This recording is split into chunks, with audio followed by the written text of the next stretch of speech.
Are you sure? After the account closure is processed, Ada West will cease to exist, and the people you know will never be able to find you again, never to be found again. That suited her just fine. Ada let out a bitter laugh, then composed herself and said firmly, I'm certain. The person on the other end was taken aback by the resolve in her tone but quickly responded, very well, West miss, the procedure will be completed in 2 weeks. At that time, we'll provide you with a new identity. We wish you a brand new life in 2 weeks, a brand new life, hopefully. After hanging up the phone, Ada stood up, dragging her numb legs to the roadside, hailed a cab, and went home. She had just finished showering and was about to lie down when Luke Hayes pushed the door open, reeking of alcohol. The moment he entered, he unerringly found Ada, then opened his arms to embrace her, whining like a child. Honey, why didn't you come pick me up? I was waiting for you. You smell so good, as he spoke. His head nuzzled into her neck, and his hands began to grow restless. Ada watched his insatiable expression, her thoughts drifting uncontrollably. She still remembered how, in the beginning, Luke had tirelessly pursued her for 3 whole years just to prove his feelings. Later, when Hayes' mother opposed their relationship, he held her tightly and said, it doesn't matter if my mom doesn't agree to our marriage, I'll never marry anyone else, we'll just stay in love forever, don't worry. I won't marry anyone but you. Later, Hayes' mother, seeing she couldn't act directly, kidnapped Luke and forced him into an arranged marriage with the Park family. When Luke escaped, his face was deathly pale and haggard. Only later did she learn he had been starving himself to resist his mother's control. From then on, no matter how Hayes' mother threatened her, she never backed down. Because she knew someone was fighting alongside her, she began to feel grateful for overhearing these things today. Otherwise, how much longer would she have been deceived by him? Will she find out on the wedding day, or only when she's mistaken for the other woman? Suppressing her heartache, she gently breaks free from his embrace and refuses him. I'm a bit tired today. Luke doesn't force her either, heartbroken. He helps her onto the bed and then holds her from behind. Then you should rest well. I feel like you've lost weight recently. Ada pretends to be asleep and doesn't answer him. Early the next morning, Ada woke up to see Luke changing clothes in front of the wardrobe. Hearing movement behind him, he turned and walked over, bending down to plant a kiss on her forehead.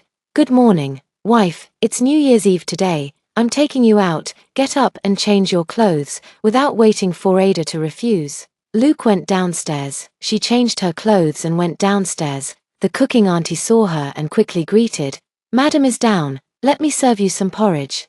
Ada and Luke weren't married, but he always ordered the servants and subordinates to call her Madam, because he said he would only have Ada as his one and only Madam. But now, half a month later, he would have a legitimate wife, and her unofficial title as Madam should come to an end. She lowered her head with a self-deprecating smile and went downstairs to have breakfast. After breakfast, Luke dismissed the driver, saying he wanted to spend some alone time with her, and drove her out himself. During the day, they wandered around the city. Luke took her to a garden restaurant and the aquarium. The whole way, he was extremely attentive to her condition, stopping to rest the moment she showed the slightest sign of fatigue. At night, just when Ada thought they were heading back, Luke drove the car up the mountain. Knowing her confusion, Luke explained, you once said watching fireworks from the mountain must be beautiful. How about we go see for ourselves today? It was just an offhand remark she made while scrolling through videos, so casual she had nearly forgotten it herself. Unexpectedly, he had kept it in mind all along. Ada didn't respond, and he didn't mind. Sensing her slightly low spirits, he kept chattering away, trying to cheer her up. Actually, Luke was a man of few words, but in front of Ada, he talked endlessly as if he could never run out of things to say. They reached the mountaintop in half an hour. And the night view tonight was undeniably beautiful. Just in the last hour of 2024, Luke's phone suddenly vibrated. When he saw who the message was from, he glanced warily at Ada beside him. Seeing her still gazing down the mountain, he subtly let out a sigh of relief, then eagerly unlocked his screen to reply to the message. Ada slightly tilted her head and clearly saw the content on his screen. Luke Gidge, I'm so lonely spending New Year's Eve alone. Can you come keep me company? Flirty. She saw Luke reply with a don't be silly. No, Gia is really scared of the dark and needs her brother to stay with her. Luke hesitated for a couple of seconds before replying with an obedient wait for me. Before he could look up, Ada turned her head away. Luke's voice sounded in her ear. Ada, something urgent came up at the company and I need to go back. I'm sorry I can't celebrate New Year's Eve with you, she calmly responded with an appearing as if she hadn't noticed anything on the surface. Yet, only her tightly clenched hands resting on the car hood betrayed her emotions. Luke drove away, leaving within a minute after uttering those words. He was in such a hurry that he forgot he had taken the only car, and he didn't consider how she would get back. And on this mountain, ride-hailing services were never an option. At this thought, her heart felt as if gripped by a large hand, a dull ache spreading through her chest. The second hand returned to its starting position, and fireworks exploded at the foot of the mountain, magnificent and dazzling, truly beautiful. Ada knew this was Luke preparing for her, but now the person who had prepared all this for her was by another woman's side, as if to confirm this thought. Her phone vibrated against her palm. Upon opening it, she saw an unfamiliar number, and the moment she read the content, she guessed it was from Gia Park. She sent a photo of herself sitting in Luke's arms. In the picture, Luke looked down at her with a smile in his eyes, and the background clearly showed they were at home. We're getting married because Luke has already realized you're not worth it. You should know better and leave as soon as possible. Her hand clenched the phone tightly. Those 3 words pierced her deeply, as if they were being carved into her heart stroke by stroke, permeating every pore and making it hard for her to breathe. The fireworks at the foot of the mountain had ended.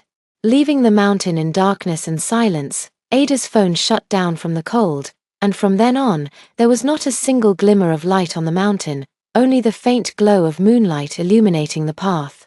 Flurries of snow began to fall from the sky. Ada knew that if she stayed on the mountain, what they would find tomorrow would be her corpse. She had no choice but to start walking down the mountain. When she truly found herself in the darkness, fear crept up her spine. She was actually quite dark-skinned and afraid of ghosts. But Luke seemed to have forgotten about it. She walked the entire mountain path in extreme self-fear and freezing temperatures. Gradually, she even became numb. And it took her 4 hours to reach the place where she could hail a taxi at Park. When she returned home with a pale face and blackened lips, the house was pitch dark. The aunt had already gone back, and Luke stayed by his fiancée's side. Ada twitched her nearly numb lips. Wasn't this how it should be? She was nothing to him. Of course he should be with his fiancée. The next day, Ada was shaken awake. Dazedly opening her eyes, she saw the anxious face of Luke. Ada, you have a fever. I'm taking you to the hospital. Dazed, she was carried into the car by Luke. Her mind was filled with thoughts. Why is he back? Wasn't he supposed to be with his fiancée? When her consciousness gradually returned, she realized by the bright daylight outside the car window that it was already noon the next day. In the car, Luke held her tightly and rushed her to the emergency room as soon as they arrived at the hospital. Sitting in the consultation room, Ada felt too dizzy to stay upright. Luke stood beside her, holding her in an awkward embrace. Throughout the entire process, Luke remained visibly nervous, repeatedly asking about precautions. When it was time for the 4-drip, the doctor even remarked to her, "You should cherish such a good boyfriend." Instantly, the pungent scent of their intimate encounter flooded her nostrils. Ada let out a light laugh, carrying a faint trace of bitterness. A great boyfriend, just got out of his fiancée's bed. Does that count as good?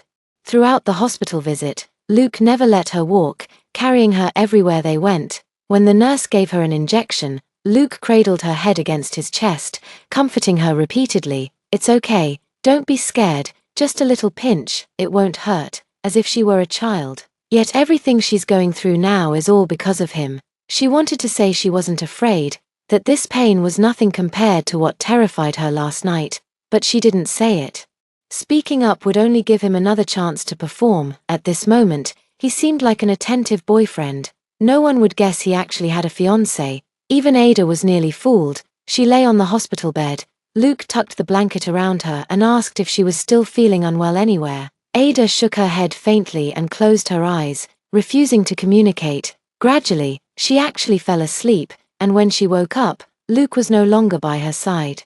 She pulled out the nearly finished 4 and got out of bed, intending to go to the bathroom. When she came out of the restroom, she saw Luke holding Gia's waist as they exited the obstetrician's office. She hid in the restroom but could still hear their conversation. "The baby is already 2 months old. You're a mother now, so you can't be willful anymore." Luke's gentle voice sounded. Gia clung to his arm coquettishly. Then Luke, you have to keep an eye on me from now on. The baby needs its daddy too.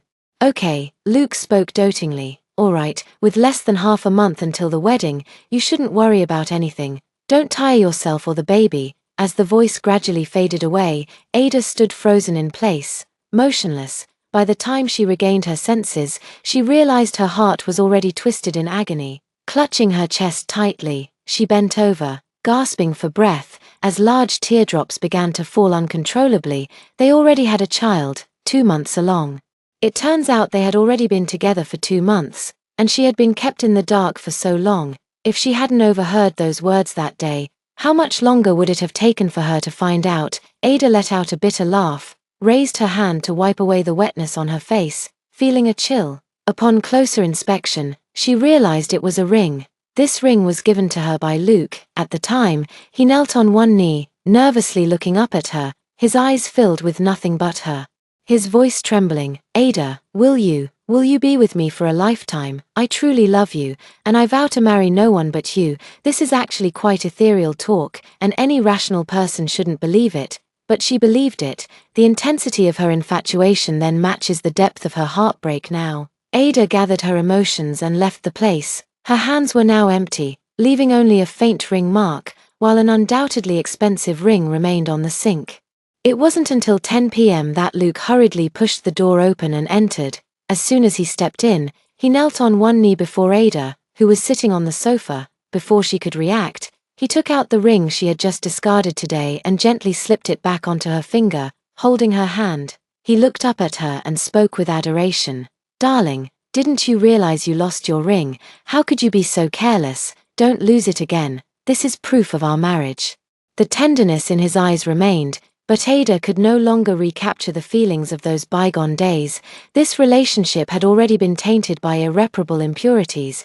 Ada didn't answer his question. Instead, she asked, "Where did you go today?" She stared intently into his eyes, precisely catching a fleeting glimpse of guilt, but it lasted only a second before he replied, "I had to handle something at the company. When I returned to the ward, you were already gone." Hearing this, Ada felt deeply exhausted. Without saying a word, she turned her gaze to the television. Luke mistook her silence for displeasure at his lack of communication and said in a coaxing tone, "Honey, how about we go horseback riding at the ranch tomorrow? You've always wanted to go, haven't you? It just so happens the doctor said you need more sunlight." As for his suggestion, Ada remained non-committal. She was already weary of dealing with Luke, who was full of lies.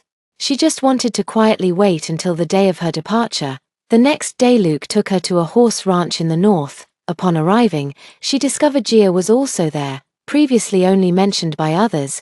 This was her first time meeting Gia. Her distinguished demeanor made it clear at a glance she was a young lady of high status. Standing beside Luke, they looked utterly mismatched. Ada felt waves of bitterness rise in her heart. She had thought that now that the real person had arrived, Luke would no longer pay attention to her, but unexpectedly, he still held her tightly. "Ada, come, let me teach you how to ride a horse." Instead, it was as if he didn't see Gia at all, not even sparing her a glance. He took her to choose a gentle horse, helped her mount it, and taught her how to ride hands-on.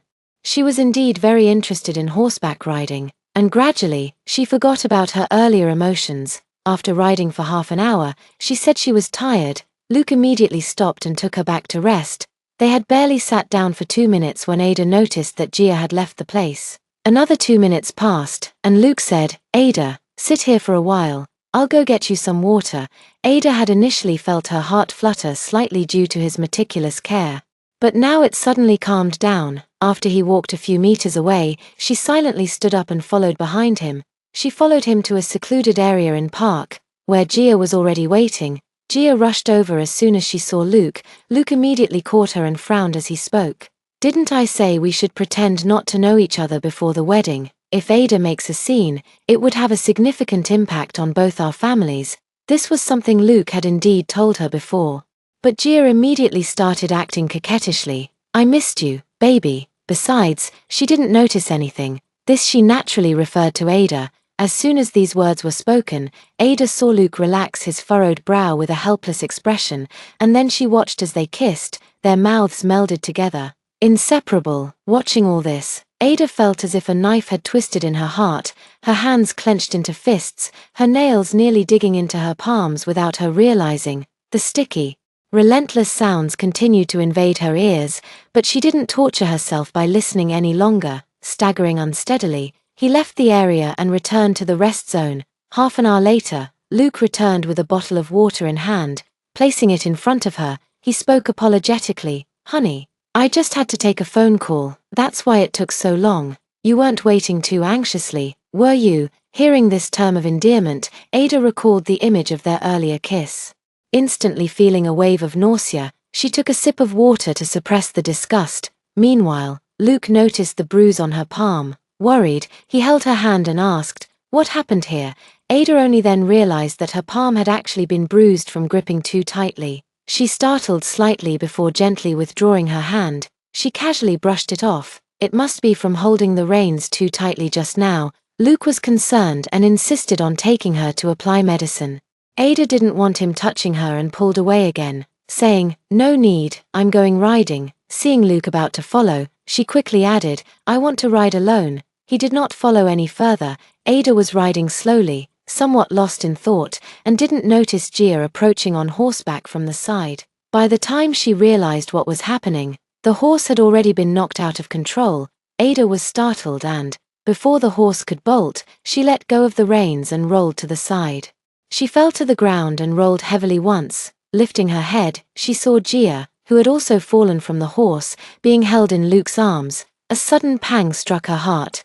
Luke noticed her too and immediately tried to release Gia from his embrace. Just as he let go, Gia reached out and grabbed him, clutching her stomach weakly as she murmured, "The baby." Ada watched as he froze mid-motion, then wrapped his arms around Gia again. Looking up with apparent distress, he said, "Ada, she's still carrying a child. Let me take her to the hospital first." "Okay." Watching him tightly hold the person in his arms, Ada felt waves of bitterness in her heart. She let out a silent, bitter laugh and responded with a faint millimeter. Having received permission, Luke immediately picked up Gia and rushed out. Ada watched his hurried figure, her heart nearly overflowing with bitterness. A nearby equestrian approached and helped her up from the ground.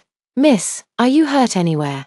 She had gotten down in time, so she wasn't seriously injured, just some minor pain, far less than the ache in her heart. Ada shook her head at the equestrian, thanking him for his kindness. She endured the pain in her body and walked outside the riding arena, only to find the car originally parked in the spot had already been driven away. How familiar this scene was. This time, there was no pain like last time, because she had already anticipated it, hadn't she? She took out her phone, called a ride-hailing service, and went home alone. The exhaustion from the past few days made Ada fall asleep early without waiting for Luke, and she didn't care whether he would return or not. The next morning, she woke up to see Luke sitting by the bed, watching her. Luke had been smiling at her drowsy, just awakened state, but when he noticed the gradual dimming in her eyes, as if they reflected nothing at all, an inexplicable panic rose in his heart. With some unnoticed fluster, he picked up the box on the nightstand. He took out the contents inside and carefully lifted Ada's hand,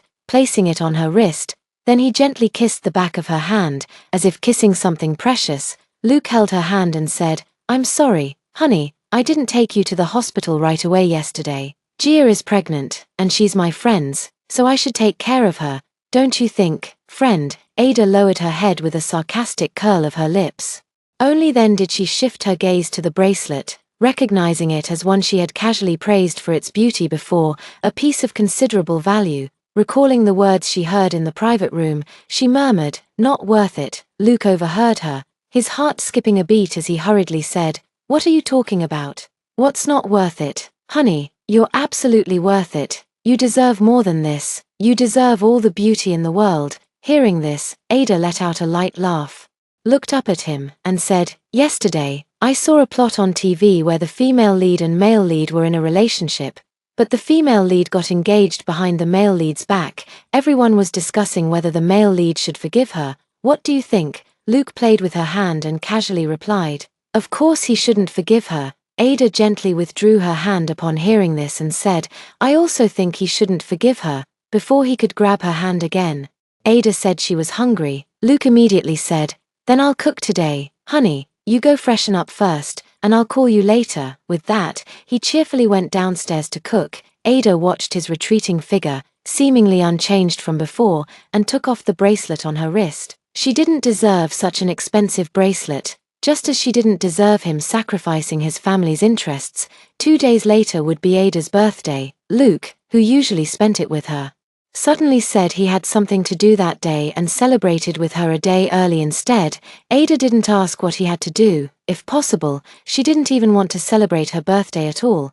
But when Luke heard her say this, he immediately became serious and said, "I promised to spend every birthday with you. We can't skip it." Hearing this, Ada let out a light laugh and thought to herself, "This is the last time. From now on, you won't be part of any of my birthdays." The cake was placed on the table. Luke lit the candles for her and sang the birthday song, just like every time before. Ada closed her eyes and silently made a wish in her heart. "I hope that after leaving Luke, I can start a brand new life." After making the wish, she blew out the candles. Luke looked at her and asked with a smile what she had wished for. Ada lowered her head to cut the cake, whispering in her heart, "Leaving you." Taking advantage of Lucas' absence that night, Ada packed up her belongings from the house, then dug out all the photos they had taken over the years and burned them in the backyard. Since the emotions these things once carried had vanished, there was no need to keep them anymore. Lucas' gifts to her, she took none of them. What wasn't hers, she wouldn't take, just as Luke, no longer hers, was something she would no longer claim. Keep these safe. She went to get a new phone card. As she wouldn't be using the current one after leaving here, there was no one she needed to contact anyway. After finishing these tasks, she sat in the garden idly scrolling through videos when suddenly she came across a live-streamed interview. The person on screen was someone she recognized, Gia, standing in the center of the screen in a wedding dress, with an arm encircling her waist from off-screen. So the something important was accompanying Gia to try on wedding dresses. The host's voice came through, "The groom doesn't want to show his face, so let's be understanding." "Okay." Then came the first question, "How did you two get together?" Gia laughed and said, "Arranged marriage." The host immediately expressed disbelief. "You two look so sweet together. It doesn't seem like an arranged marriage at all." Gia blushed and smiled shyly.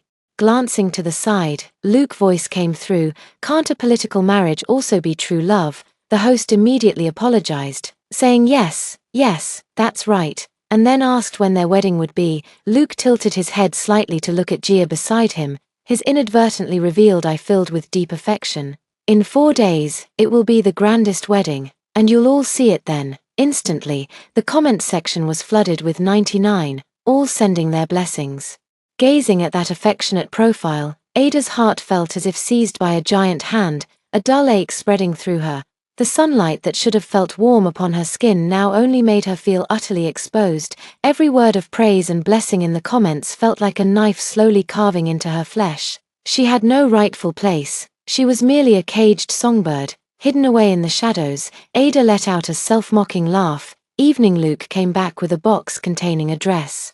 She recognized it at once as a bridesmaid's dress. Suppressing her heartache, she calmly said, "Do you want me to be a bridesmaid at your wedding?" As soon as the words were spoken, Luke felt a pang of anxiety, thinking she had found out something, and asked blankly, "What, isn't this a bridesmaid's dress?" Ada responded with a light laugh. Luke let out a sigh of relief upon hearing this and immediately threw the dress on the ground, hastily saying, "I'm sorry, honey. I didn't know it was a bridesmaid dress. I'll buy you a new one in a few days." After speaking, he came over and hugged Ada, saying, "If you're the bridesmaid, then who will be my bride? My bride can only be you." Ada lay quietly in his arms, silently adding in her heart, "Of course it's Gia who'll be your bride." In the days leading up to the wedding, Luke stayed home with her. At first she didn't understand why, until the second day when she overheard Luke on the phone, "All right, Gia. I have to keep her calm, don't I? That way there won't be any trouble on the wedding day. Be good, okay?" Upon hearing this, Ada silently curled the corners of her lips, so they were afraid she might discover something and ruin their wedding. They were overthinking it. The night before the wedding, Luke held her tightly in his arms and said, "Ada, stay home tomorrow and don't go out. I'll have a surprise for you when I return in the evening." Ada remained non-committal, but he insisted on her verbal promise, so she reluctantly agreed. The next day Luke got up very early, and before leaving, he bent down to kiss Ada's forehead, After the sound of the engine faded away, Ada silently opened her eyes. She didn't get up, she lay on her side, quietly gazing out the window until dawn broke on the horizon. When she picked up her phone, she realized the internet was already disconnected. After going downstairs, she grabbed the remote and turned on the TV, only to find that even the TV had no signal. At this moment, the housekeeper walked over and spoke somewhat nervously. "Madam, the residential complex is undergoing network maintenance, so there might be no internet all day today." Ada didn't show any expression on her face and said softly, "Then I'll go out for a walk later." The housekeeper froze for a moment, rubbing her hands together before speaking. The master asked you to wait for him at home." Seeing her nervous demeanor, Ada vaguely noticed two bodyguards dressed in black standing at the entrance through the window. She roughly understood in her heart, this was Luke's method of keeping her in the dark, confining her at home. But paper can never contain fire. Even if she didn't know today, she would eventually find out. Ada let out a silent, cold laugh. Without giving the housekeeper a hard time, she simply said, "Fine, I'll go upstairs to rest. No need to call me unless necessary." Back in her room, Ada packed the last of her belongings into the suitcase, then took out the gift box she had bought. She placed her ring and the bracelet inside, leaving a note, "Wishing you a happy marriage." Then she tore the sheets into strips, tied them together, and threw them down from the second floor to climb down. She was never a caged bird. Luke couldn't keep her confined. After leaving the villa, she took out the SIM card from her phone and threw it into a nearby flowerbed, then inserted a new one. Ada went to the defunct company, obtained her new identity and the plane ticket they had purchased for her. Just as she was about to hail a cab to the airport, an exclamation came from nearby. "Look, how romantic." She looked up to see a large screen in the square, broadcasting live footage of Luke's wedding ceremony. The wedding was grand, worthy of the title Wedding of the Century. At the center of the stage stood Gia in her wedding dress and Luke in his black suit. They looked so perfectly matched. Discussions could be heard from the side. "What a fairytale romance. A perfect match of talent and beauty. They're absolutely made for each other." "Yeah, I heard the male park gave the female park a sky-high betrothal gift, practically treating her like a princess during the wedding." So envious. On the screen, the couple began exchanging rings. Luke's ring had already been taken off, and the tan line from years of wear was concealed with foundation. Next came the groom kissing the bride. Ada lowered her aching neck and adjusted her baseball cap. Gasps sounded around her. She had watched his wedding to the end, only to find the bride wasn't her. Ada smiled self-deprecatingly, wiped away a tear that had fallen unnoticed, then turned and hailed a taxi to the airport. Upon arriving at the airport, she waited in the departure lounge. While checking the time, her phone suddenly buzzed with an entertainment news alert. Almost as if possessed, she clicked on it and saw her own name. Her name was sandwiched between that newlywed couple. The exposé claimed she was the other woman who seduced Luke to wreck their relationship. As expected, this kind of thing still happened. She became the universally despised mistress. How shameless can this woman be? Good heavens. A girl from a small village dares to aim high and climb the social ladder by targeting Hayes's only son. She should take a piss and look at herself in the mirror first. Amid the curses around her, Ada knew they hadn't recognized her. Yet she still felt utterly exposed. She had no intention of defending herself, because after today, there would no longer be Ada in this world. She would leave behind everything from her past. Half an hour before the plane took off, she stood up and walked toward the boarding gate. As she made her way, snippets of their conversation gradually reached her ears. Why did the groom run out of the banquet hall? How could he just abandon the bride like that? But she kept walking without pause, resolutely heading towards the boarding gate. As the plane took off, she left everything behind, ready to start a brand new life. Wedding venue. Luke had just stepped down from the stage. Gia, holding his arm, was about to toast with him. Worried that something might have happened to Ada, he took out his phone to check, only to stumble upon that explosive revelation. His heart suddenly tightened, and he immediately dialed Ada's number, only to hear that her phone was turned off. Beside him, Gia noticed he seemed stunned and tugged at his hand. "Luke, it's time to toast the guests." Luke shook off her hand and was about to rush out of the banquet hall when Hayes' mother, seeing his frantic urgency, quickly stopped him. "Luke, Where are you going? If you leave, where will Jira's dignity be placed? Where will the dignity of the Hayes family be placed? These words Luke did not take in. His mind was filled with panic at the thought that Ada might have discovered something.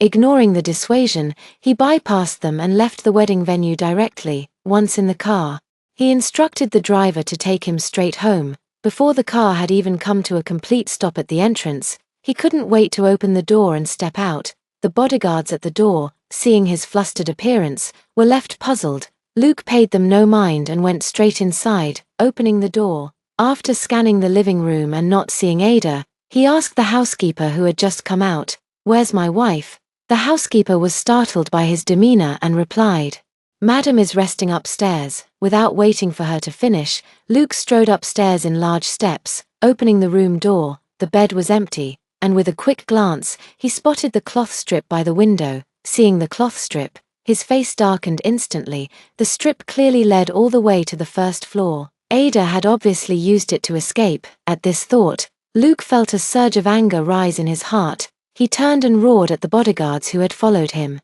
"Didn't I tell you to keep an eye on her? What's the use of you if you can't even guard a single person?" The bodyguards outside the door all lowered their heads, not daring to make a sound. Luke took a deep breath and growled, "What are you waiting for? Go find her." The bodyguards all responded in succession and ran out. Luke raised his hand to rub his temples, the anger in his head refusing to dissipate. He couldn't bear to think about what she might see after running out.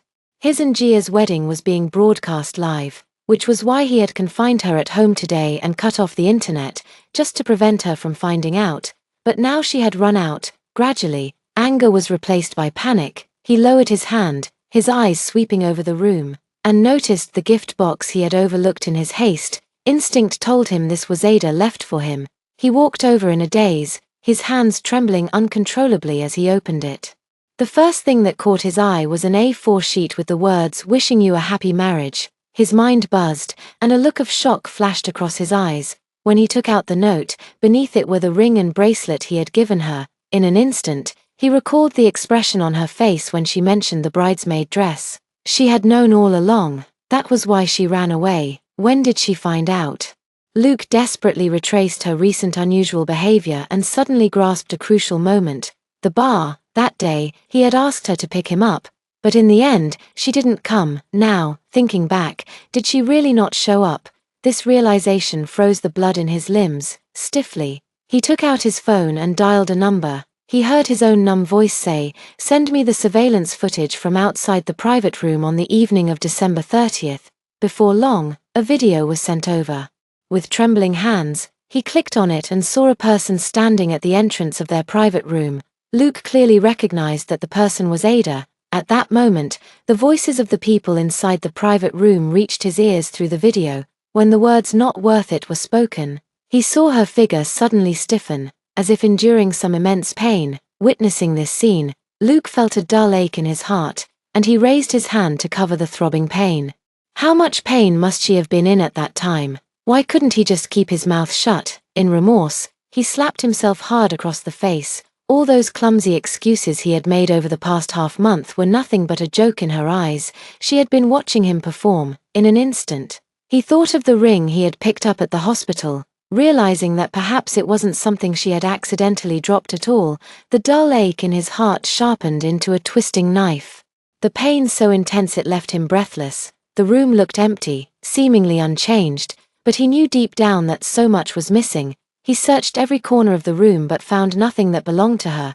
The only things she left behind were the words of blessing that pierced his heart, and that ring. Finally, Luke realized she wasn't coming back. At that moment, his phone suddenly vibrated. Luke snapped out of it, thinking they had found Ada, and quickly answered the call. "Director Hayes, we've tracked Mrs. S phone card location. It's right in the neighborhood." Hearing this, Luke was stunned for a moment, then quickly asked them to send the details. Although he knew she couldn't still be in the neighborhood, he wouldn't miss any chance to find her. The location wasn't far. Luke ran there in less than 5 minutes. No one was there, only a phone card found in the grass. The lead was broken again. Luke returned home in despair. He sat on the sofa, his heart filled with torment. Ada had no friends here, he couldn't think of where she might have gone, and this sense of the unknown intensified his torment. Suddenly, his phone rang. Luke picked it up without looking and held it to his ear. "Luke brother, my stomach hurts. Can you come keep me company?" Gia's voice didn't make him feel any better. In fact, it made him feel worse. He growled into the phone in a low voice, "Your stomach hurts. Why didn't it just kill you with the pain?" After saying this, he hung up the phone and threw it aside in irritation. Before long, the phone rang again like a relentless alarm. Luke knew it must be his mother calling to demand an explanation. He didn't answer, but the calls didn't stop. Finally, he picked up. As soon as he answered, his mother's furious voice erupted from the other end. "Luke, what on earth were you thinking today? You left in the middle of the wedding, abandoning all those guests and Gia. Hayes family's reputation has been completely tarnished by you. Park family is extremely dissatisfied with your behavior. You need to come back and apologize to them immediately." Compared to his mother's anger, Luke could be described as calm, but his voice when he spoke was bone-chillingly cold. "If they're dissatisfied, then let them leave. Do I need to list out all the benefits they've taken from this marriage?" On the other end came the sound of his mother's angry panting. Luke hung up immediately after speaking. As he lowered his head, he caught sight of the ring on his finger, the one he had just exchanged with Gia during the wedding ceremony. He froze for a moment, then quickly pulled it off and hurled it away with force. Then he hurriedly ran upstairs, took out the ring he had placed on the bedside table that morning, and carefully put it back on, seeing the ring reappear on his hand. He felt a momentary peace, but when his gaze fell upon the ring that Ada had left behind forever, his heart ached with a dense, piercing pain. Trembling, he picked it up, overwhelmed with regret for the decision he had made back then. He once genuinely wanted to protect their love as well. He had also fought back fiercely, and every promise he made to her was sincere when spoken. So when did it start to change? Was it when his mother desperately urged him to consider the family's interests?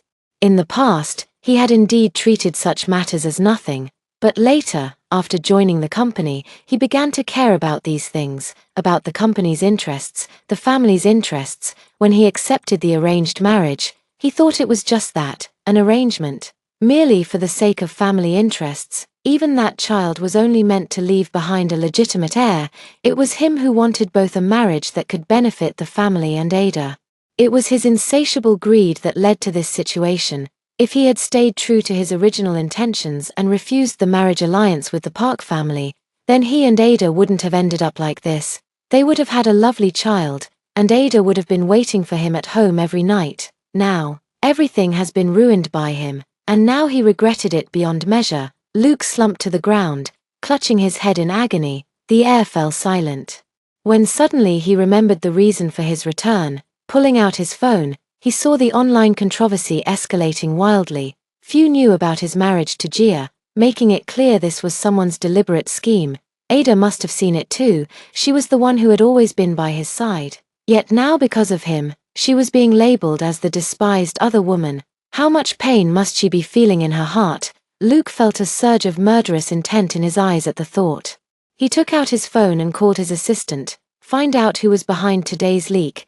The assistant on the other end was startled by the coldness in his tone and quickly responded affirmatively. After hanging up, Luke stood up, took a chain, and strung the ring Ada had left behind, wearing it around his neck.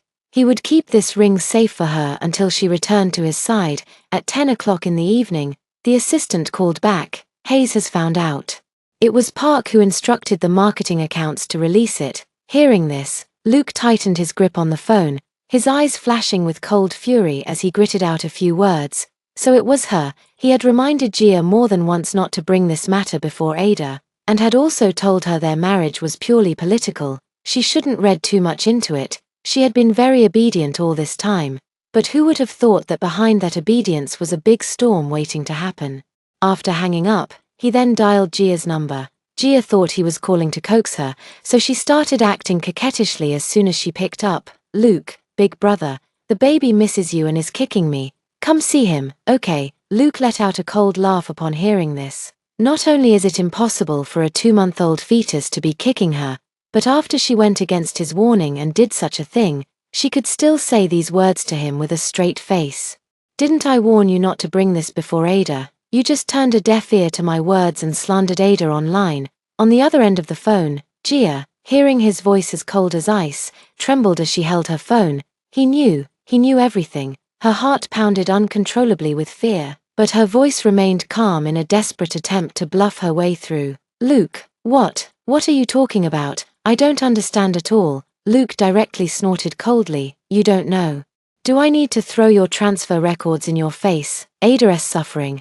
I will reclaim every bit of it. After fiercely uttering these words, he hung up the phone. On the other end of the line, Gia was completely panicked by the dial tone of the hung-up call, even dropping her phone to the ground. She frantically thought about how to save herself. Knowing that Luke was capable of anything, she would never forget the gloom on his face when he warned her, just as she was panicking. She thought of the child in her womb. Yes, she was still carrying Hayes' child. Hayes' mom would never stand by and do nothing. She anxiously picked up the phone from the ground and dialed Hayes' mom's number. As soon as the call connected, she cried out, "Mom, Luke wants to hit me because of Ada. And he's even threatening to abort the baby in my womb." Her voice was full of grievance. Hayes' mother immediately felt heartbroken. "What kind of thing is Ada? This is my grandson. Who dares to touch him? Even his father can't do it. Gia, don't be afraid. Mom is coming right now to protect you." When Luke arrived with his men, Gia's doorstep was already guarded by several bodyguards. He recognized them as his mother's people and frowned in irritation. "Get these people out of here." The bodyguards behind him immediately followed the order and restrained the few people blocking the way. Luke walked in unimpeded and saw his mother in the living room holding Gia, who was crying pitifully. Seeing him enter, Hayes' mother spoke with displeasure on her face. "Gia is already our family's daughter-in-law. Don't you dare harm her." After speaking, she waved her hand to signal the bodyguards to block his path, preventing him from getting closer. Seeing Gia playing the victim and even bringing up her mother to stop him, Luke felt a vein bulge on his forehead. But he still tried to speak calmly. "Mom, stay out of this." Hayes' mother was instantly infuriated by his words, her tone laced with anger. "What do you mean stay out of it? This is my daughter-in-law and my grandchild. As long as I'm alive, don't you dare hurt them because of that little sparrow Ada." These words enraged Luke completely. He growled, "Enough. That's my lover. Mom, even you can't talk about her like that." After saying this, he took a step back and spoke coldly. "Escort my mother and these troublesome people outside." The bodyguards obeyed, immediately dragging everyone in the room outside. Hayes' mother was so enraged by his indifferent attitude that her face turned crimson. Being forcibly dragged out, she shouted, "Luke, I'm your mother. If you dare do anything to my grandson, I won't let you off." As the door closed, Hayes' mother's curses were shut outside, leaving only Luke and Gia inside the house. Gia wiped the tears from her face, now filled with terror as she huddled in the corner of the sofa, watching him warily. Luke walked toward her step by step, his eyes devoid of any warmth. "Gia, I warned you not to provoke Ada. You could have just quietly remained as Mrs. Hayes, but you just had to recklessly mess with her." As he drew closer, Gia felt her panic nearly overflowing. The only person who could protect her had already been driven outside by Luke. She was like prey exposed under the watchful eyes of a starving wolf. At any moment, she could be killed with a single strike from him. She let go of the pillow she had been clutching tightly and threw herself at him, pleading pitifully, "I'm sorry, Brother Luke, I was just confused for a moment. I never meant to hurt her. I just wanted to have you so badly, Brother Luke. I know I was wrong. Will you forgive me?" She wept with pearly tears, doing her utmost to display her most pitiable side, hoping he would let her go as he had before, but this time it didn't work. Luke loathed her and loathed himself even more. If it weren't for her appearance, Ada would never have left him. Luke reached out, gripping her chin harshly, his deep, ink-like eyes silently fixed on her as his thin lips coldly uttered, "It's all because of you that Ada left me. I wish I could make you die 1,000 deaths. And you still expect me to forgive you." He didn't hold back his strength at all, and soon, Gia's cheeks were left bruised, under such a gaze. Gia's eyes were filled with terror as she clutched at her last lifeline, pleading for mercy. "No, the child, there's still the child. Luke, I'm carrying your child. It's your child. You can't just abandon it." Her eyes, filled with plea, gazed into his, hoping to find a trace of emotion, but there was nothing. Those eyes held only an unchanging coldness from start to finish, with not a shred of the warmth they once had remaining. A child? Do you think I care, as long as it's not Ada's child? Then there's nothing for me to hold on to. With that, he grabbed her wrist and dragged her toward the door. Gia was dragged along the ground, struggling incessantly. Luke, you can't do this to me. You mustn't treat me like this. You loved me so much before, just yesterday. His gaze at her had been so tender, and they had exchanged vows at their wedding. A cold snort came from the front park, and Luke said icily, "The only one I've ever loved is Ada. As for you, you're merely a marriage of convenience." Hearing these words, Gia stopped struggling. So all those sweet words from before had been lies. The door opened, and she was dragged all the way to the car, her body scraping against the ground, sending waves of searing pain. Hayes' mother had been waiting outside the door the whole time without leaving. Seeing this scene, she immediately panicked, breaking free from the bodyguards who didn't dare to hold her too tightly, and rushed forward to grab Luke's arm. "Luke, how could you treat her like this? She's carrying your child." Luke stopped his action of throwing Gia into the car, turned to look at his mother, and said, "There won't be one soon." Taking advantage of Hayes' momentary daze, he lifted his hand and shoved Gia into the car, instructing the driver to head straight to the hospital. This was a private hospital. Luke had already made arrangements in advance, and the operating room was ready. Their arrival at the hospital immediately drew attention, as the woman being dragged was struggling fiercely, clearly not there of her own free will, but intimidated by the group of bodyguards surrounding them. No one dared to intervene. "No, my child, don't abort him. Luke, I truly know I was wrong. Please spare the child. I'm begging you." At this moment, the surrounding crowd recognized these two as the couple who had just held their extravagant wedding yesterday. This immediately sparked discussions. What's going on? Didn't they seem deeply in love just yesterday? Yeah, wasn't there a rumor yesterday about them having a mistress? Could it be because of her? Luke ignored the comments and directly threw Gia into the operating room. Staring at the cold operating table in the room, Gia felt despair. As the operating room door closed before her eyes, she rushed forward and kept pounding on it. "Luke, please, I beg you."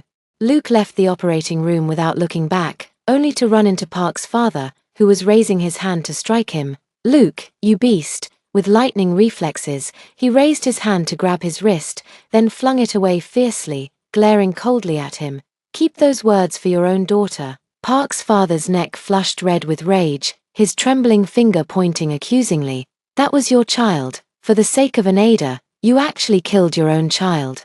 You've been blinded by that seductive homewrecker." "Shut up," Luke roared. "She's not a homewrecker. She's my beloved. You know exactly how things really were. How dare you say such things now?" "Park, Ada." "Luke, Park eyes. Luke, Park." With that, he threw the handkerchief at Park Sr.'s feet, raising his eyes to gaze coldly at him. Park Sr. and the approaching Hayes matriarch were both so furious they could barely breathe, looking as if they might faint at any moment. Luke considerately suggested, "Escort Park uncle and my mother to the ward to wait. Lest they faint and we can't provide timely medical attention." The bodyguards obeyed without regard for their wishes, leading them to the ward. And the area immediately fell silent. The onlookers dared not make a sound as they watched the group of black-clad bodyguards. Half an hour later, the light in the operating room went out, and the doctor came out to announce that the surgery was successful. Upon receiving the news that the child had been lost, Luke turned around and left immediately, without staying a second longer. It wasn't until after returning that day Luke learned that the scene at the hospital had been secretly filmed and posted online. Instantly, the internet was flooded with curses. Did that mistress really manage to take her place successfully? But this man is really despicable. Actually aborting his own child because of a mistress. That girl is so pitiful. I agree with the above. That mistress is shameless. I hope I never see her in real life, or I'll definitely beat her up. People who destroy others' families deserve to go to hell. Luke trembled as he scrolled through these comments, each sentence stabbing into his heart like a knife. Yet he continued to read the comments as if punishing himself, as though this way, he could somehow feel Ada's pain when she saw that expose. Just moments ago, he had called his assistant to ask if there was any news, but the answer remained the same, no updates whatsoever. He sank into deep helplessness. Unsure how to find her and bring her back to his side, online public opinion is becoming increasingly severe. Luke chose to clarify at the peak of the controversy. Hayes Group's conference room, "I disagree. As soon as we clarify, the company's interest will be hit, and the stock price will definitely fall. Hayes Sr. sat at the head of the table and slammed the table heavily. Other shareholders also spoke up. I disagree as well, it's just entertainment news, it'll blow over after a while. Exactly, Ada was wronged. Can't we just compensate her with some money? Luke, don't act on impulse, it's just a few words. People will forget about it soon. The internet has no memory. Luke played absent-mindedly with the pen in his hand, neither agreeing nor disagreeing with what they said. When they had almost finished speaking, he made the final decision. I am definitely holding this press conference. If anything goes wrong, I'll take responsibility, so you don't need to worry about it. This meeting is just to inform you, not to discuss. With that, he left the entire conference room behind and walked out. After only a few steps, he heard Hayes Sr.'s stern voice from behind. Luke. He stopped in his tracks but did not turn around. Hayes softened his voice. Don't rush into a decision. We can offer any amount to Ada. Go ask for her opinion. Maybe she'll agree. Hearing this, Luke lowered his head with a mocking smile and said, she won't take it. She wouldn't take anything. Not even him anymore. Luke suppressed the heart-wrenching pain and forced himself to walk out of the meeting room. The next day, he held a press conference and also brought Gia along. He demanded her to make a public apology. This press conference wasn't live-streamed. He hoped Ada would see it. At the start of the press conference, he sincerely addressed the camera. Everything online is false rumors. I fell in love with Ada in college, while Gia is merely my arranged marriage partner. Regarding this arranged marriage, Ada was completely unaware. Yes, I deceived her, and I will spend the rest of my life making amends. His gaze was sincere, as if Ada would surely be watching from across the way. Luke finished speaking and glanced at the haggard Gia beside him. Seeing her bow her head with no intention of speaking, he covered the microphone and said coldly, Park family's reputation or your own face. Think carefully. Gia stiffened at his words. Recalling what Luke had said before taking the stage, he said that as long as he didn't clarify, there would be no place for the Park family in City A. Gia knew Luke could do it, and in the end, she spoke up. She confessed her actions, apologized to Ada, and the countless cameras pointed at her made her feel as if she had been stripped bare and exposed to the public. Humiliated, she wished she could crawl into a hole and hide. After seeing this press conference online, the public opinion immediately shifted. People in the comments were apologizing to Ada and instead started cursing Gia and Luke, even going to Hayes' official Park account to leave angry comments. For a time, Hayes' stock price dropped, and their reputation was also affected. At this moment, Luke was kneeling in Hayes Sr.'s study. After the incident, Hayes' father flew into a rage and immediately summoned Luke home, forcing him to kneel in the study. Look at the mess you've made. Everyone would have moved on soon enough, and it would have been best for all, but you just had to ignore advice and hold that press conference. Now look, stock prices have plummeted, and the daily losses are incalculable. Luke paid no heed to these words, stiffening his neck and retorting defiantly, I couldn't let the love of my life live under the stigma of being called a homewrecker forever, so now you realize she's the love of your life. Why didn't you think of that when you agreed to the arranged marriage? Hayes' father directly interrupted him by raising his voice. Initially, Luke agreed to the arranged marriage thinking he had already prepared to break things off with Ada, but to his surprise, he actually intended to keep both relationships going. At this thought, Hayes' father angrily threw the cup in his hand directly at him. It serves her right to leave you. You brought all of this upon yourself. These words deeply wounded Luke's heart, as this had always been his deepest pain. Now it was so easily spoken by his father. His heart felt as if gripped by a large hand, a dull pain spreading through him. Hayes' father continued, even at this point, you still can't see clearly, since she's already gone. Isn't all this you're doing just a futile effort? Luke pressed a hand against his aching heart, raised his head, and looked firmly at his father. I don't care about any of that. All I care about is Ada. I'll find a way to recover the losses the company has suffered, and I won't give up on Ada either. I will definitely win her back. With that, he ignored his father's disappointed expression, stood up, and left his parents' home, returning to the house he shared with Ada. Back home, the scent that belonged to Ada had vanished, and all her belongings were gone. He recalled the messages he had seen on Gia's phone and began to regret why he hadn't cooked Ada's favorite dishes for her that day. That day was the first time in a long while, and the last, that he cooked for her, yet he had skipped her favorites, finding it too troublesome. That evening Luke asked the aunt to buy a lot of groceries, all of which were Ada's favorites. He spent 3 hours cooking a table full of dishes. With an empty bowl placed across the table, Luke sat down, methodically placing food into the empty bowl across from him as if Ada were still there. Ada, eat up. These are all your favorite dishes. After picking up the food, he lowered his head and shoveled the rice in his bowl, one mouthful after another. Silent tears fell, mixing with the rice as it entered his mouth. At night, he lay down on Ada's usual side of the bed to sleep. In his dream, he saw Ada, standing a few steps away from him in the park, smiling at him. She seemed to be saying something, but he couldn't hear a word. His tone carried a sense of urgency. Ada, what are you saying? I can't hear you, as he spoke. He stepped forward, but no matter how much he walked, he couldn't reach her, nor could he hear the words from her mouth. Luke grew increasingly panicked, and he began to run. Finally, he ran up to her and clearly heard what she said. She said, "Wishing you a happy marriage." Luke suddenly woke up with a start, propping himself up in bed only to realize it was all a dream. But as the panic from the dream faded, the despair of reality came flooding back. Ada had truly left him. And she had genuinely wished him well, even though he wasn't happy. The pain in his heart surged like a tidal wave, making it almost impossible for him to breathe.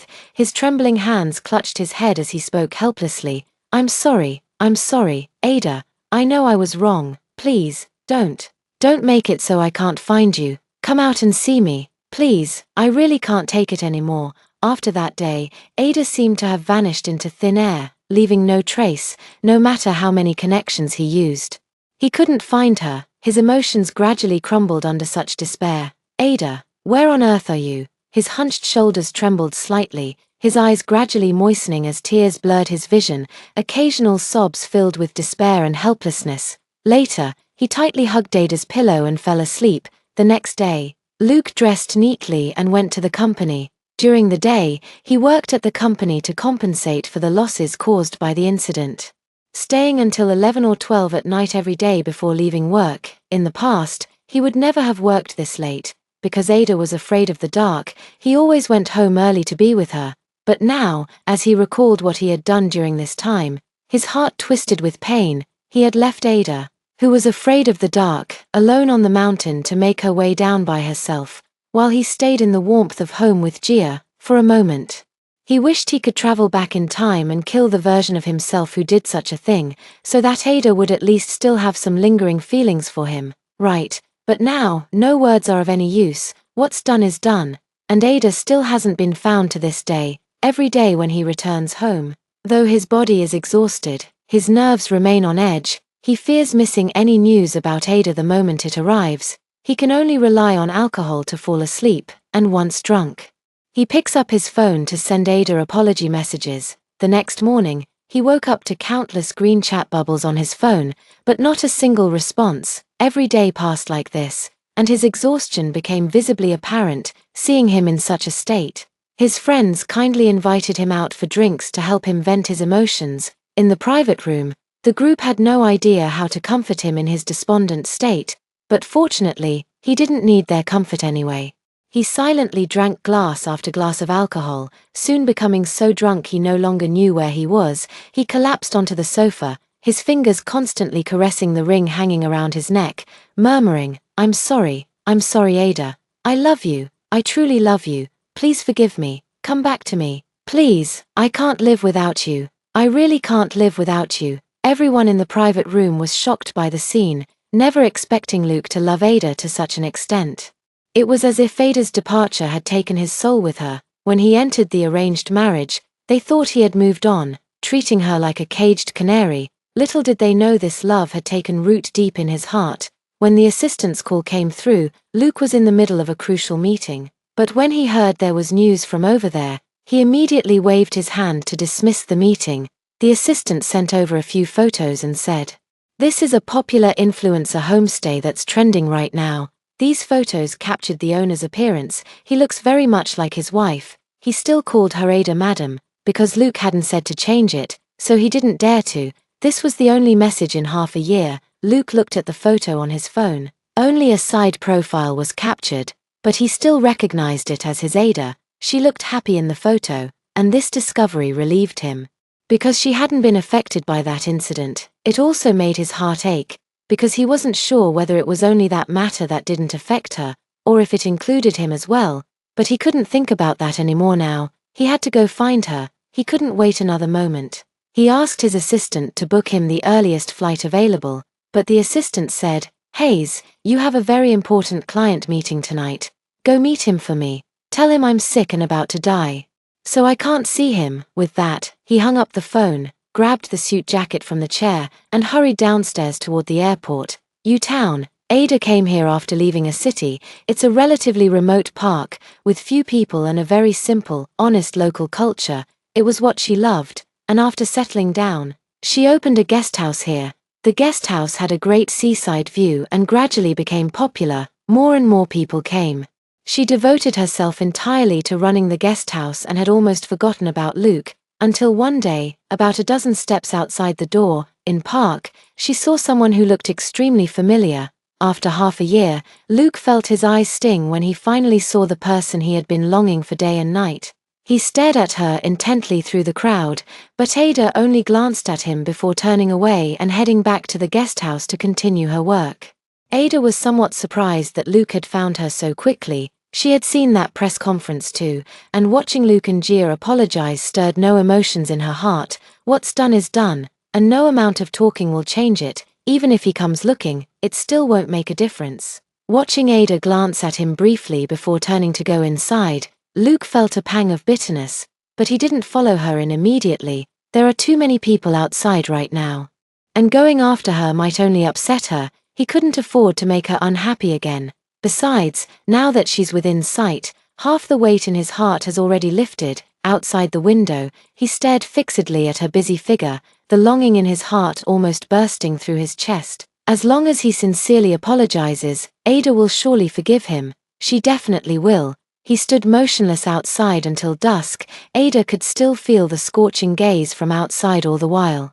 She knew she couldn't avoid it, so after the crowd thinned, she handed things over to the front desk and walked out toward Luke. When she reached him, Ada didn't stop walking but softly uttered 3 words, "Follow me." Luke's eyes lit up at her words, and he quickly followed. Ada walked to a less crowded area of the park before stopping, then turned to face the Luke behind her and said coldly, "What are you doing here?" Hearing her words that sounded like an accusation, Luke flashed a hurt look in his eyes, then he walked up to Ada with his head lowered and spoke hoarsely, "Ada, I'm sorry. I know I was wrong. I've already called off the engagement, and I've clarified the online rumors. I'm sorry." Ada watched his repentance calmly, her heart as still as water. Did you ever imagine he would be like this? Actually, she had thought about it. During the time right after leaving, she would picture in her heart the look of regret on his face. But after living here for the past 6 months, she had already let go in her heart. Whether he regretted it or not had nothing to do with her now, so she just watched quietly, without saying a word, under Ada's silent gaze. Luke's palms grew slightly sweaty, his heart pounding with nervousness. He felt like a sinner awaiting judgment, uncertain of his fate, waiting anxiously. A minute later, Ada spoke, "This has nothing to do with me anymore, and you don't need to come looking for me." Hearing these clearly rejecting words, Luke's heart instantly sank to the depths. A torrent of sorrow surged into his chest, completely overwhelming him. He looked up at her in confusion, only to meet her cold, emotionless eyes. For a moment, he froze in place, his heart filled with panic. Helplessly, he stammered, "Ada, I really know I was wrong. Please forgive me. I love you, Ada. I truly can't live without you. Enough, no one is indispensable to another, since we've come to this point. You should just go back and proceed with the arranged marriage. Stop bothering me." Ada interrupted him with a disgusted frown. She knew Luke's love was genuine, but so was his betrayal. This reality was far more tangible than love, and moreover, she no longer wanted any love tainted with such filth. After saying that, she tried to step past him to return to the shop, but as she walked by, a hand grabbed her. "Ada, no, I won't go through with the arranged marriage. I only love you." Ada didn't want to listen to his belated excuses. Her expression turning cold, she looked at that distinctly knuckled hand and spoke coldly, Let go. Despite his utmost reluctance, Luke still let go. The moment he released his grip, Ada left without looking back. As if avoiding him like some kind of plague, the sound of footsteps behind him gradually faded away. He weakly clenched his now empty palm. Feeling Ada's lingering warmth, Luke wandered homeless through the night. The streetlights casting his shadow on the roadside, his heart felt hollow and unsettled, like a dog aimlessly wandering after being abandoned by its owner. He never expected Ada to be so resolute. Had he never thought about it, or perhaps he simply didn't dare to, he couldn't accept her leaving him, not even in his imagination. But now the illusion has shattered, and the stark reality is laid bare before him. He can no longer turn a blind eye, and the panic of losing Ada engulfs him completely. If none of this had happened, if he hadn't agreed to the arranged marriage, they should be embracing at home right now, watching TV and laughing together. Now all of this has been destroyed by him, destroyed by his own hands. At this thought, his heart felt as if it were being torn apart, clutching his aching chest. He slowly knelt to the ground. Memories of past happiness flashed through his mind. Luke pulled out the ring hanging around his neck and gently pressed a kiss to it. He silently vowed, "I will win you back." He chased her for 3 years in the past, and now he's willing to chase her for another 3 years. As long as she comes back, he'd even chase her for a decade. The next day, he went to Ada's shop to check in. He deliberately chose times when there were fewer people and only Ada was present, so he could talk to her. Ada paused for a moment when she saw him enter, then resumed her usual cold tone and said, "I told you not to come looking for me again." Hearing her unhesitating dismissal, Luke's expression stiffened for just a moment before he forced a smile. "I'm here to stay. Isn't this a guest house?" As he spoke these words, Luke wore an expression of utter innocence, as if he truly had come only to lodge. After yesterday, he had already decided, no matter what face Ada made at him, he would pretend not to see it, because he deserved all of this. He had hurt her so deeply. What did his own pain amount to in comparison? Ada couldn't bring herself to kick him out when she saw him like this, so she coldly checked him in. In the following days, Luke didn't bother her again, but she could always feel a burning gaze. Yet whenever she followed the gaze, Luke would only show her his profile. Yes, Luke never left, settling in as if this were his home. From his endless phone calls and constant attachment to his laptop, Ada guessed he must be very busy. Ada thought she had made herself perfectly clear that day, so she couldn't understand why he was still lingering here. These days, Luke showed no intention of speaking to her, and she didn't feel right about directly asking him to leave, so she had no choice but to let it be. That night, Ada noticed there were no vegetables left at home, so she went to the supermarket to buy some. The supermarket wasn't particularly close to the guest house, but Ada decided not to take a taxi and instead walked back while browsing along the way. Little did she know that this casual stroll would lead to trouble. Halfway there, she encountered a group of drunk troublemakers. They reeked of alcohol, their lips curled into lewd smiles as they surrounded her. "Hey beautiful, what's a girl like you doing out alone so late at night?" Ada frowned and said coldly, "Get lost." Having been here for so long, she had never encountered such a situation before. Today was purely an accident. Hearing this, they showed no intention of backing off. Instead, they all laughed and closed in even tighter around her. Ada rarely felt a hint of panic. Just as she was about to fight desperately, someone suddenly shouted loudly. Turning to look, she saw Luke twisting a drunkard's arm behind his back. Ada was stunned. The others, seeing he was alone, breathed a sigh of relief and rushed forward to teach the troublemaker a lesson. But after all, they were drunk, and despite their numbers, they were no match and eventually fled. As soon as those people left, Luke nervously grabbed Ada's shoulders and asked anxiously, "Ada, are you hurt anywhere? Did they touch you?" Ada shook her head faintly and gently freed herself from his grasp. Seeing she was unharmed, Luke finally let out a sigh of relief. After the fight, Luke inevitably ended up with injuries too. The dark bruise on his face stood out starkly against his fair skin. Noticing Ada looking at the injury on his face, he immediately covered it and pretended to wince in pain. Seeing his exaggerated act, Ada lightly rolled her eyes, then turned and walked away. Luke was stunned for a moment before lowering his hand and following. He followed her all the way to the place she was staying at the homestay park, and just as Sodder was about to open the door, Luke finally couldn't help but reach out and grab her. Speaking in a somewhat aggrieved tone, "I didn't have dinner today, I'm so hungry." Ada heard this and looked at him coldly, while he met her gaze without flinching. He didn't know if this move would work, but as long as there was the slightest chance, he would try it. Finally Ada walked in without saying a word, but left the door open. Luke knew this meant permission to enter, and instantly felt fireworks of joy exploding in his heart. After entering, he casually sat down on the sofa, observing the layout of the house, not willing to miss a single corner. It seems this way I can piece together the life she lived in those 6 months after she left. Without his involvement, Ada went straight to the kitchen to cook. She assumed Luke came in not out of soft-heartedness, but to take the opportunity to make him leave, to stop lingering here. There would be no outcome. After half an hour, she brought out a bowl of noodles and placed it on the dining table. She has already eaten. This was made specifically for Luke, and Luke realized this. His heart immediately started racing uncontrollably. Excited, he picked up his chopsticks and took a bite of the noodles, savoring the taste. It had been so long since he last ate a meal she prepared. Previously, he wouldn't let her cook, only occasionally indulging his cravings by allowing her to make something. Counting back, it had actually been a full year since he last tasted her cooking. Eating this bowl of noodles now, his heart swelled with excitement, thinking it was a sign of her softening.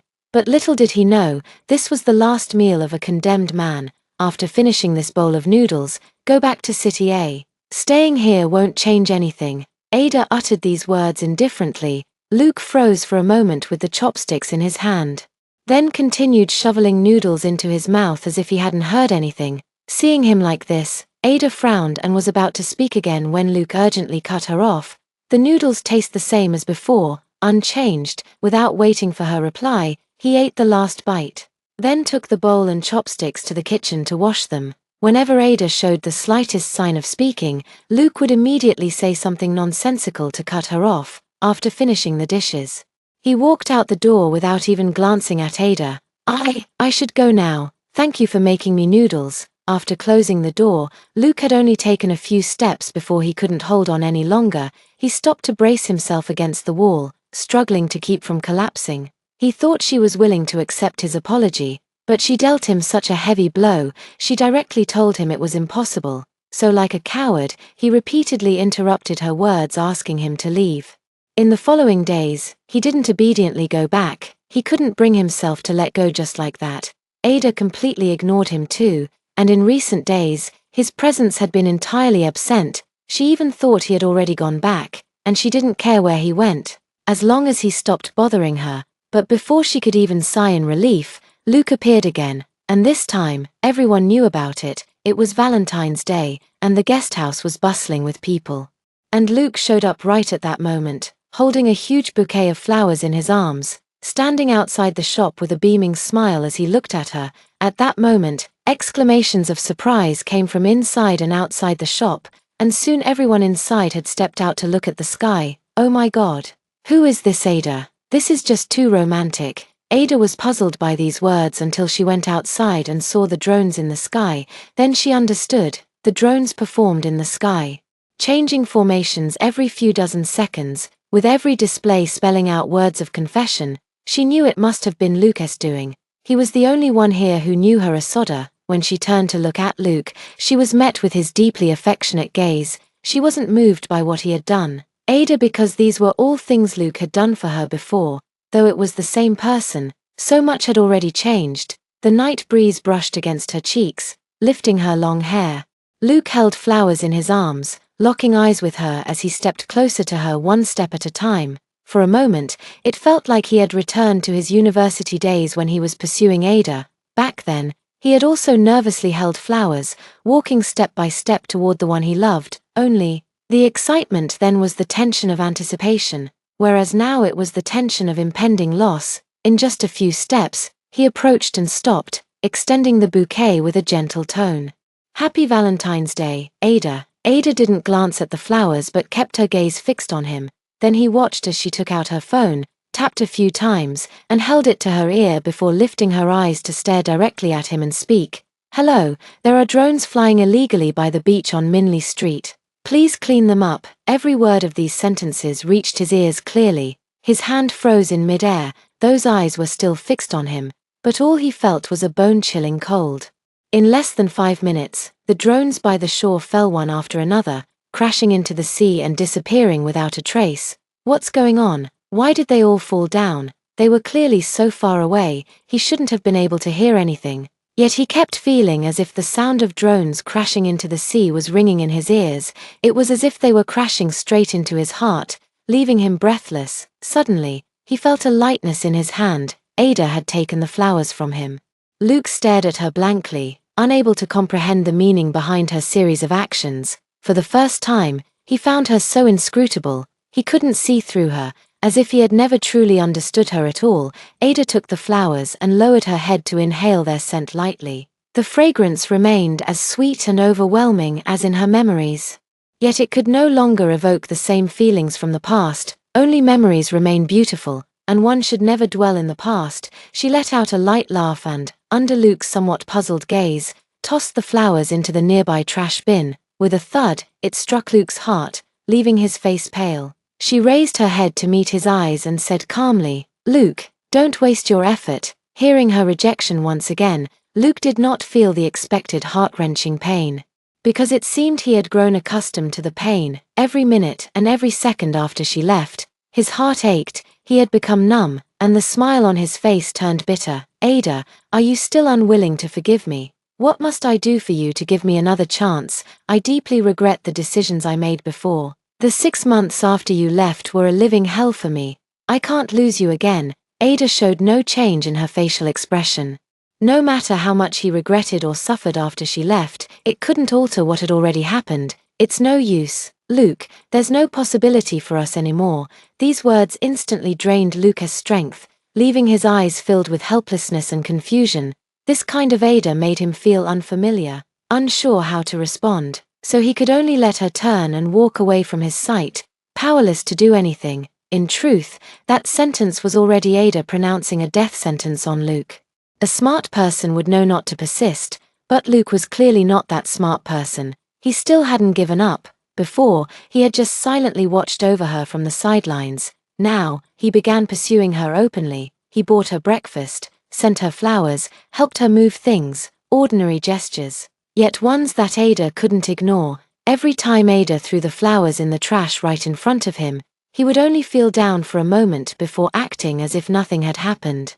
Only he knew that the fortress in his heart was crumbling piece by piece, unsure when it would collapse entirely, and only Ada could save him. He dared not ask for her answer, knowing how difficult it would be to hear the one he desired, so he could only foolishly chase after her. That day, he followed her to the seaside, where she usually walked without stopping, but today, she stopped halfway. Luke also halted a few steps away in the park, waiting for a while, but Ada showed no intention of moving. Only then did he belatedly realize she was waiting for him. Though he told himself not to expect anything, he couldn't help but feel a secret joy in his heart. He approached with hurried steps, speaking nervously. "Ada." Ada continued gazing at the sea without turning around. She spoke softly. "Do you remember, we said we'd come see the sea together?" Hearing this, Luke paused in surprise. His thoughts couldn't help but drift back to the past. When they had just gotten together during their university days, when he learned that she loved watching the sea, he said, "Let's go to the beach for our graduation trip." Ada also agreed with a smile. But later, after graduation, his desire to marry Ada was discovered by his parents. It caused quite a stir, and the promise was left unfulfilled. When everything was finally settled, he said they would go to the seaside for the New Year's Eve in 2024. But what was he doing then? He had completely forgotten this promise, preoccupied only with thoughts of his arranged marriage partner. At this thought, Luke felt a sharp pain in his chest, as if a knife were twisting in his heart, leaving him breathless. Enduring the pain in his heart, he stared fixedly at her profile, unconsciously raising a hand as if to grasp something. But he only grasped at the empty air. Then Ada turned to look at him, unfazed by his odd gesture. There seemed to be something familiar in her eyes. But upon closer inspection, it was gone. "Luke, you've been here for over half a month. What exactly are you trying to do? Half a month already. Yet it feels like only half a month." Luke thought to himself. Just half a month had passed, yet it felt like an eternity to him. He let out a bitter laugh, his voice hoarse as he said, "Ada, during the time you were gone, I thought a lot. I thought about the suffering you endured, and then about the foolish things I did. In the end, all that remained in my mind were the beautiful memories we once shared. The conclusion I reached is that I can't let you go. I've truly come to deeply realize my mistakes, and I've also deeply realized that I truly can't live without you. So, Ada, I beg you, please give me a chance to make it up to you, okay? I will definitely make it up to you properly, and we'll go back to how we were before, okay, Ada? I'm begging you. Opportunity. Ada let out a sarcastic chuckle.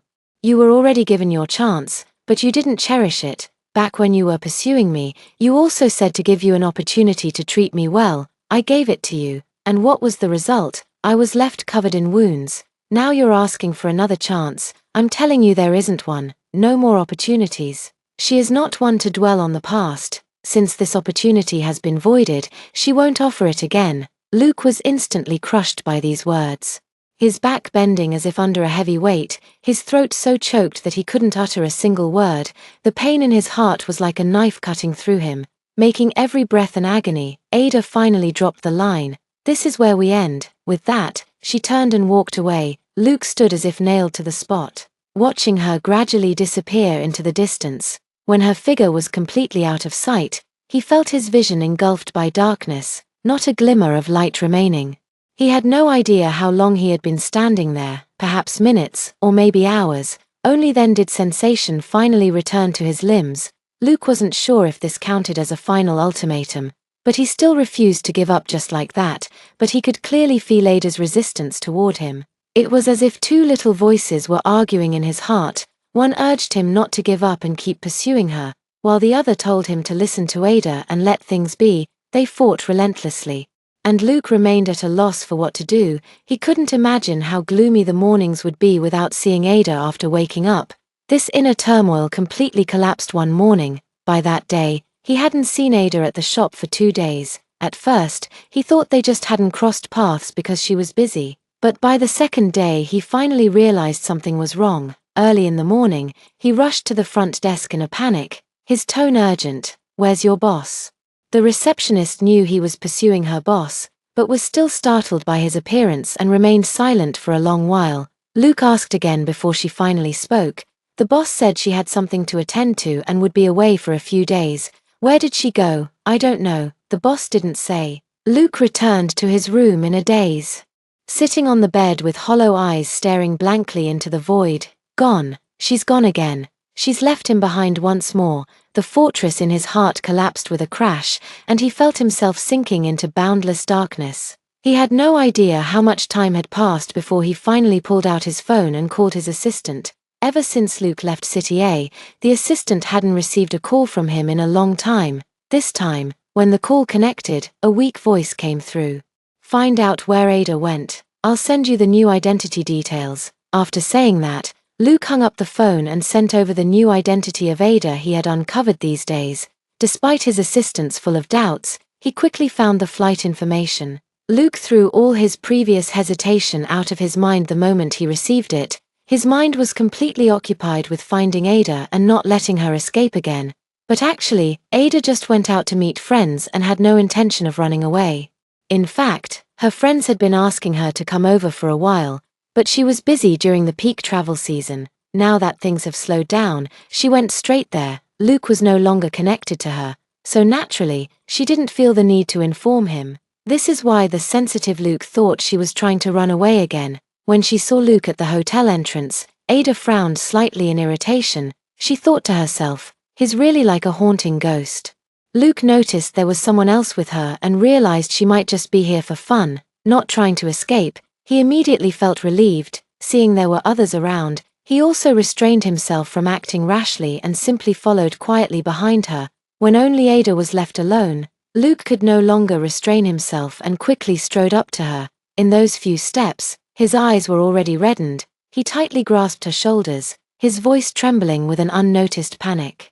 "I thought you'd run away again. I thought you'd abandoned me once more. Thank goodness. Thank goodness." By the end, his voice gradually trailed off. What exactly was he thanking goodness for?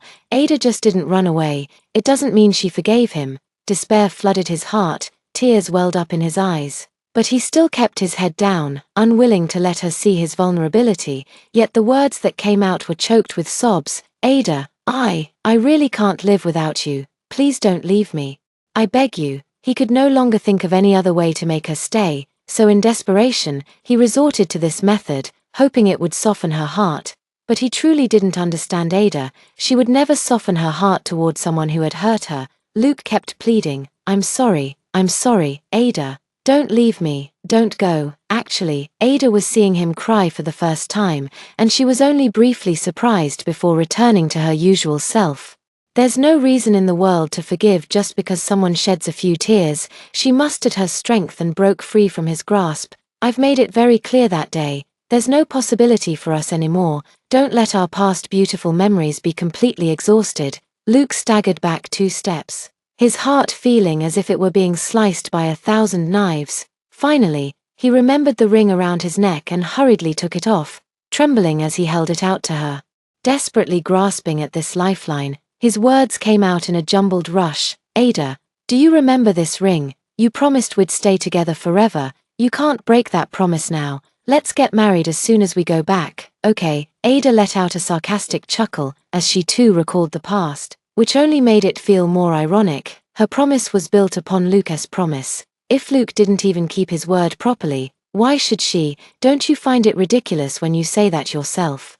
Let's just leave each other alone, okay? Don't make me look back on this relationship with nothing but pain. Luke said nothing more, only silent tears continued to fall. After that day, Ada stayed there for a week, and she could always see Luke's figure around. He had no intention of speaking to her, just staring blankly in her direction. Ada stopped paying attention to him, knowing he was lost in thought. He would leave once he figured things out. Luke had indeed decided to leave. He was awakened by Ada's words. She said she didn't want to recall only pain. He finally stopped deceiving himself into thinking she would return.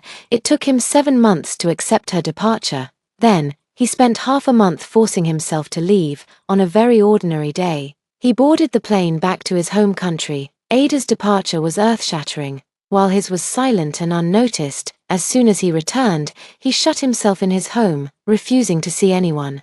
It seemed like he had returned to the state when Ada had just left. Only back then there was still hope in his heart that she would return, but now only despair remained. The curtains have never been opened, and every day he lives in such darkness that he can't even remember the date anymore. The only things keeping him going now are the photos on his phone and that necklace. He had no idea how much time had passed when a knock came at the door. Luke showed no intention of opening the door.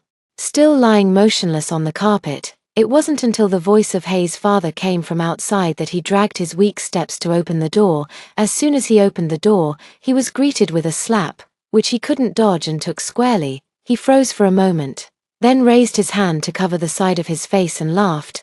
"Dad, what are you doing?" Hayes Sr. grew even more irritated seeing him in such a listless state. Over a month ago, Luke abandoned important clients to go find Ada, which had already made him quite angry. But I thought he would give up once he hit a wall. Unexpectedly, he came back physically, but his soul stayed behind. I had no choice but to come to his door. "What are you doing now? Look at what you've become for a woman, not going to work, not leaving the house. What do you think you're doing?" Hayes' father's angry words echoed through the villa. Luke merely smiled indifferently without saying a word. This attitude immediately made Hayes' father flush red with anger, his neck bulging. It took him quite a while to calm his breathing. "The way you are now, Ada would only dislike you even more if she saw you." At these words, Luke reacted, and Hayes' father noticed, continuing, "Seeing you like this, she'll only regret ever loving you." Seeing Luke frozen as if genuinely contemplating, Hayes Sr. softened his tone. "Luke, the responsibilities on your shoulders extend beyond love. There's also the Hayes family. You wouldn't want Ada to know you're someone who shirks responsibility, would you?" After saying this, he patted his son on the shoulder and left the room. Hopefully, he'll come to his senses. The door closed, and the villa was plunged into darkness again. Luke was left stunned by those 2 sentences. No one likes someone who lacks responsibility, so he couldn't afford to wallow in despair. He outright ignored Ada no longer loving him. The next day, he returned to work at the company, once again using his job to ease his longing for Ada. At this moment, Gia was right downstairs of his company. After the apology session, she had been scolded by her father and confined at home for over half a year. As soon as she got out, she heard that Luke was no longer in City A. Now that she finally had news of him again, she came straight here. Gia had been filled with hatred for him. There was love before, but ever since he heartlessly made her abort their child, her heart had been consumed by resentment. She would never forget the feeling when the child left her body. Although the anesthesia had numbed the physical pain, her heart was in unbearable agony. Clearly, the marriage alliance was agreed upon by both of them, and the child was conceived together. The deception Ada was also his doing. Why should she be the only one punished, while he, Luke, gets off scot-free? She wouldn't allow it. She absolutely wouldn't allow it. Gia had been sitting in the car downstairs since she saw Luke enter the building in the morning, all day long. Her gaze remained fixed on the building's entrance. At 10 p.m., Luke emerged from the building and headed to the parking lot to drive. In the car, Gia, the moment she saw him, her eyes locked onto him unwaveringly, and her hands tightened around the parking wheel. As soon as that car pulled out, she started her engine, slammed the accelerator, and crashed into it with full force. A deafening noise followed, leaving both vehicles completely wrecked. A witness quickly called for an ambulance after seeing the whole incident. After being rushed to the hospital, Gia only suffered a fracture and would recover after some rest. As for Luke, he wasn't so lucky.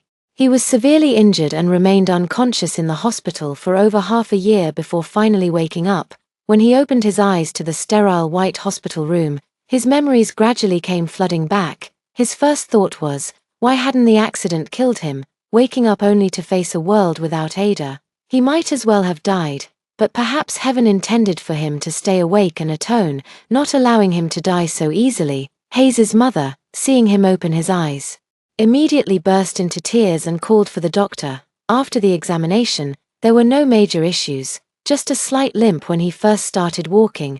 As long as he focuses on recovery during the rehabilitation period, there won't be any lasting effects. Hearing that he might be disabled for life, his expression remained unchanged. He didn't ask who had hit him, but rather Hayes' mother spoke first, saying it was Gia who hit him out of hatred for him making her abort their child, and that Hayes' father had already pulled strings to get her sentenced to life imprisonment. After hearing this, Luke wasn't surprised either. He deserved the hatred, having done so many terrible things, and this was just retribution. In the following days, he remained in the hospital for rehabilitation training. Suddenly, one day, he checked the date and realized tomorrow was Ada's birthday. He immediately called his assistant and asked him to book a flight to U-Town.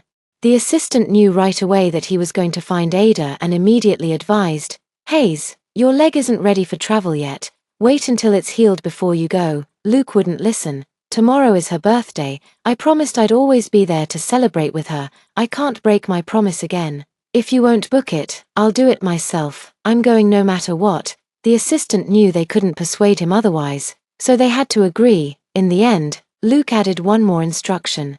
"Don't tell my parents." Early the next morning, Luke dragged his sick body onto a plane to U-Town, with the assistant following along out of concern. After getting off the plane, he went straight to a bakery to buy a cake, even though the assistant had offered to do it for him. But Luke insisted on buying it himself. By the time everything was settled, it was already afternoon. Luke carried the cake and nervously went to the guest house, but didn't see anyone there. He asked the front desk, and the receptionist was startled when she saw him appear. Luke asked again, and only then did she speak up. The boss went to the beach. Before she could finish, Luke quickly walked towards the beach with the cake. Only upon closer inspection did the receptionist notice he had a slight limp. Luke walked to the beach and told his assistant to wait outside without following him. Then he stepped onto the beach, and at a glance, he spotted the figure sitting on the sand.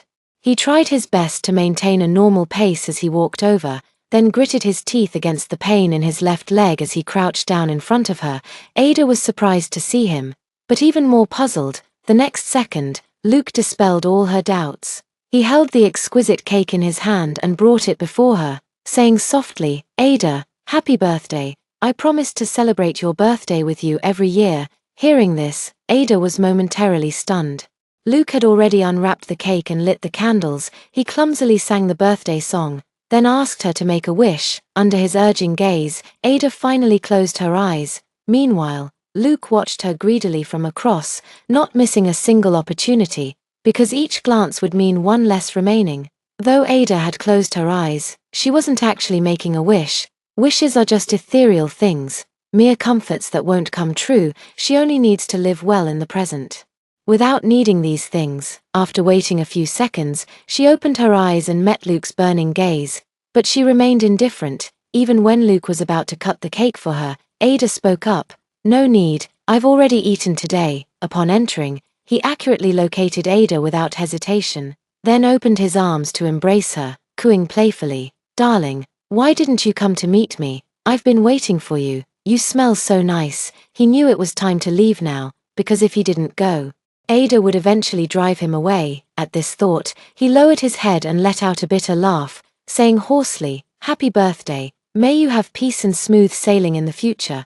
Then he stood up, controlling his steps as he turned to leave. Suddenly, Ada's voice came from behind, saying, "Let this promise end this year." Luke's body stiffened, and that stubborn tear still fell despite himself. He didn't turn back, replying hoarsely with a "okay," then hesitantly added, "Now, when I look back, is there only pain?" He stood frozen, his hands clenched as he waited for her response. Seconds or minutes, he couldn't tell. Ada spoke, "No, there was beauty too." Luke was stunned for a moment, a smile tugged at the corner of his lips as tears fell uncontrollably. He responded with a muffled and continued walking forward.